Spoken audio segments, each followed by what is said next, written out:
for the whereabouts of Uday and Qusay Hussein, Saddam's sons, and a $12 million budget to go after one of the most dangerous men of all, this man. Can you tell us what exactly you were charged with? I was charged with conspiring to sell paraphernalia. Operation Pipe Dreams was a brainstorm of Attorney General John Ashcroft. The internet has been illegally utilized to sell these illegal products and to facilitate large illegal businesses operating in the open. A sting operation that busted people for selling paraphernalia to a particular county in Pennsylvania where they were willing to prosecute. Because there's two states, Pennsylvania, Iowa. Void were prohibited. Well, it was prohibited to send it to Pennsylvania and Iowa. A man like yourself that is, an established actor, comedian, you're not a criminal. Like, why do you think they targeted you? Well, because our movies were #1 rentals in America. What our movies did was really show the hypocrisy of the pot laws. In fact, when I went to jail, they had it in the transcript that our movies have influenced children for 30 years and will continue to do so forever. Therefore, I should go to jail. You got to remember, they were going into Iraq, and they needed some diversion as far as headlines go. And they equated the $1 billion paraphernalia business with aiding terrorists. This was a legitimate company paying taxes. I was just the face on the bone. They charged me. I had nothing to do with the company. I never shipped anything to anybody. It wasn't even his company. He just loaned his name to it. 51 people were arrested under Operation Pipe Dreams. Only one person, Tommy Chong, went to jail. But if I didn't plead, they threatened my son and my wife. Tommy stands up and volunteers to go to jail, says, yeah, okay, that's my paraphernalia. You leave my wife and kid alone. He's protecting his family. What kind of force was used on the day you were arrested? There's over 20 SWAT team people, visors, automatic weapons, helicopters overhead. They had news trucks, Fox News trucks outside. They had the media on the ready. It was a photo op for everybody. They asked, do I have any drugs? And I said, yeah, I got pot, and they wanted to know where it was, so I told them. They said, well, it's not really a drug bust. I said, well, then what are you doing in my house? Then they said, it's about bongs. We're bringing down all the bong companies in America. And with Tommy safely behind bars for 9 months, the United States drug war reset its sights, this time across borders. In downtown Vancouver, just outside the U.S. consulate, a bunch of people had gotten together and were having a rally for this guy named Mark Emery. He had evidently been selling seeds, marijuana seeds, to the wrong people. Let me tell you, the DEA wants me because I am very good at what I do. Well, obviously, I'm the most dangerous man alive. Like, really. Like, no wonder I'm facing life imprisonment without parole for something that no one's ever gone to jail for here in Canada. No one's ever gone to jail for seeds, not even for a day. Mark and 2 of his employees are facing life in prison in the United States. Not Canada, the United States, for selling marijuana seeds over the internet. Vancouver police came in here with a warrant for an extradition, but we were taken then to North Fraser Correctional Center. Correctional Center of the year 2002.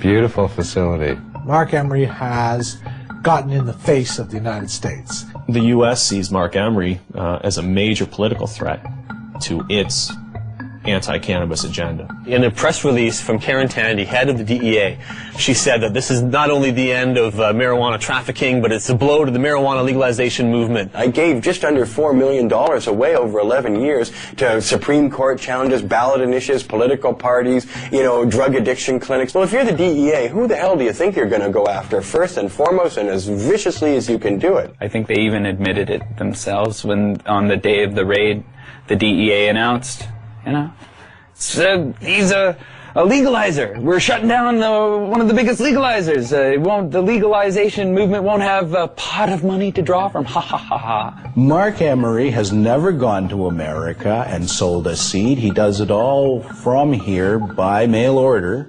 And it's akin to Canadians ordering a machine gun from somewhere in America. It's against the law, and if we receive it here in Canada, they come and arrest us for receiving the machine gun.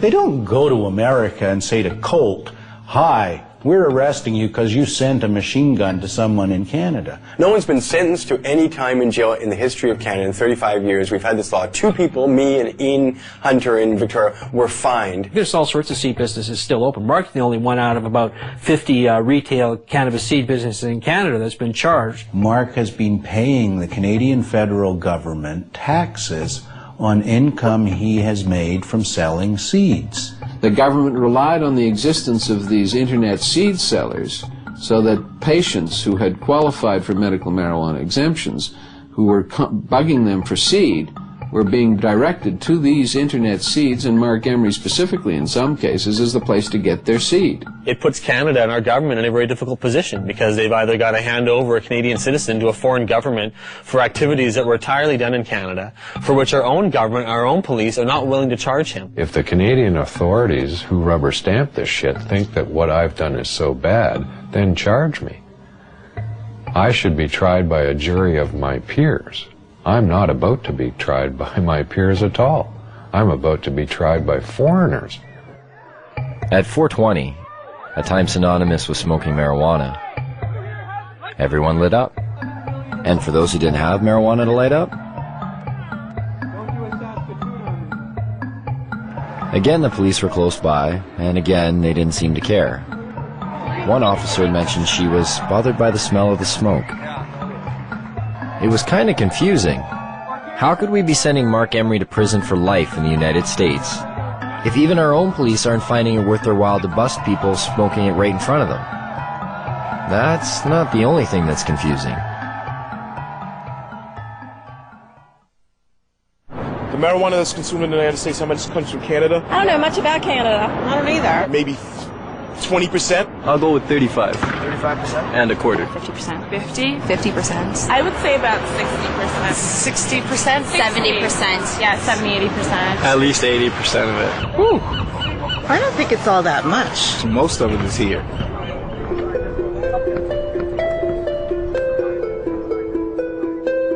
We're getting the drug czar saying, oh, BC bud.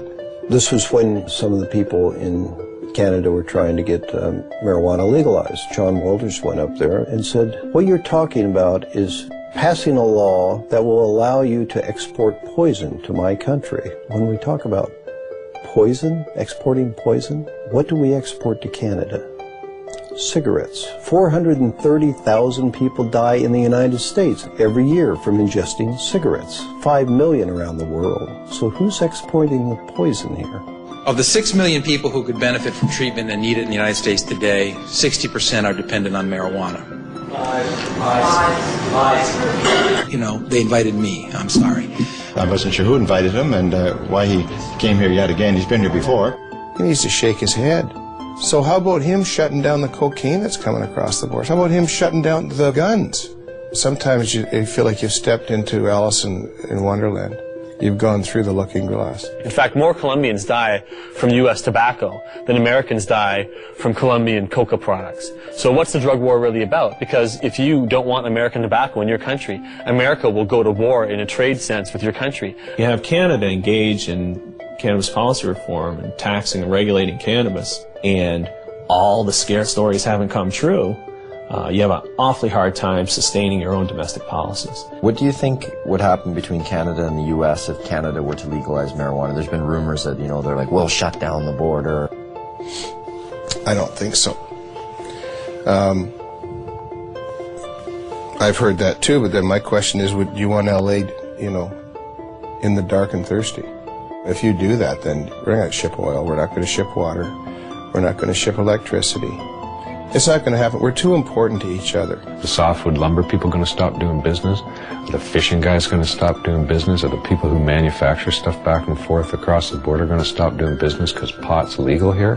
Business interests aren't going to sit still for losing millions of dollars a day because of border wait times simply because Canada takes a different domestic social policy on cannabis. Yes, business interests. Sometimes they just seem to pop up. And every so often in the most unlikely of places.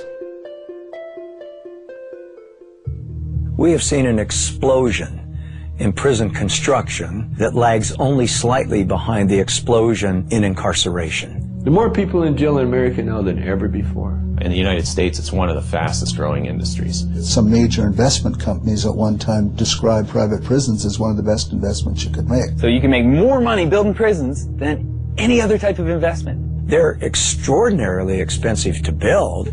They're even far more expensive to operate and maintain. Right now in the United States of America, the biggest growth industry is the privatized prison complex. Japan, for instance, incarcerates at 38 people per 100,000 population. The United States incarcerates at a rate of 726 people per 100,000 population. In a 20-year period, the prison population in the United States quadrupled.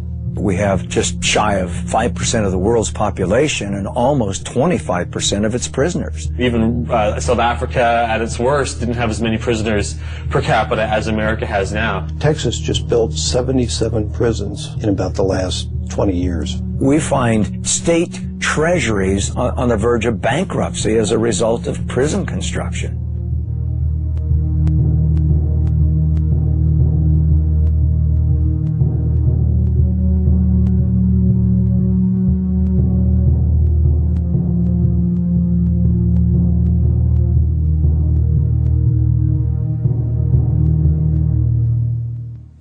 Some think there won't be room for them in jail. We'll make room. We're almost doubling prison space. Some think there aren't enough prosecutors. We'll hire them, with the largest increase in federal prosecutors in history. In the late 80s, there were about 5 privately run prisons in the United States. By 2005, that number had reached over 260. As soon as you've accumulated a certain amount of capital from building prisons, you can start investing that in ensuring job security, ensuring there'll always be more prisoners around to require more prisons. We have private prisons? What the fuck is that? How did that happen? How can you profit over people going to jail? That's scary. That's a bad, bad sign. Our society is in deep, deep, deep trouble if nobody's looking into that. Correctional guard unions have become powerful lobbying groups, pushing for longer sentences on less serious crimes. California's has become one of the most powerful in the state. The California Department of Corrections budget rose from $923 million in 1985 to $5.7 billion in 2004. Between 1977 and 1999, overall local and state spending on corrections across the country grew 946%, almost 2.5 times the rate in which spending on education increased. And prisons aren't the only thing money's being spent on. There are millions of drug tests per year. There's money to be made on that. It's huge. It started off with people saying, we really need to test people in dangerous occupations. Things like police officers should be tested, pilots in airplanes. Then somebody said, well, our athletes, we should probably test them for drugs too. Then somebody came along and said, well, it's not just the professional athletes. How about the athletes in colleges and high schools? They need to be tested too. Then they thought a little harder and they said, well, suppose we just test everybody that goes out for an extracurricular activity. That should be constitutional because they don't have to do that, you know. So now if you want to join the chess club at school or the French club, you got to pee in a bottle. Now they're pushing to make laws to test all children in school. All the studies show this doesn't have anything to do with whether kids use drugs or not. So it looks to me like this has a lot more to do with the money that's being made for drug testing. Can you imagine how much money will be involved if we can randomly test every child in school? A lot of these places that have been urine testing have refused to continue to do it because the only thing that these urine tests are finding is marijuana. The other drugs that people take dissipate from their systems fast enough to not be found. If they smoke a marijuana cigarette, 28 days later, if they pee in a bottle, they're going to show that they've had a drug. But if they use a hard drug, heroin, cocaine, methamphetamine, in a long weekend, nobody can tell that they've used that drug. So what does that say to our young people? It says if you don't want to get caught, don't use the soft drugs, use the hard drugs. It's not just urine anymore, it's hair and saliva. They'll do blood testing. There's industry there. This is money. They're not doing it for free.